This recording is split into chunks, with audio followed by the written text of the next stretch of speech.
सांगण ज़िले में चूंड सरगर्मियूं ज़ोर शोर सां जारी आहिनि। पीपल्स पार्टी पारां अॼु तारीख़ी रैली कढी वेंदी, जंहिंजी अॻुवाणी आसिफ अली ज़रदारी जी न्याणी आसफा भुट्टो कंदी। आसफा भुट्टो बहिराणी पहुचंदी, जितां पीपी मरकज़ी इतलात सेक्रेटरी शाज़िया अतामरी, ज़िले सदर अली हसन हिंगोर जो ऐं पीपी अॻवान ऐं उम्मीदवार रैलीअ में शिरकत कंदा। बहिराणी हाउस खां निकिरंदड़ पीपी रैली जाम नवाज़ अली कंडियारे, नओं आबाद, पैरोमल, टंडो मिठा खान, चोटियारियूं खां थींदे सांगण पहुचंदी।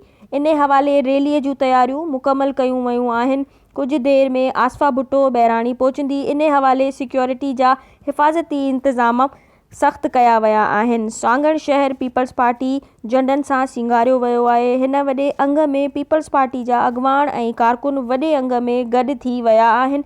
रैलीअ लाइ हर हंधि पुलिस एहलकार मुक़रर कया विया आहिनि।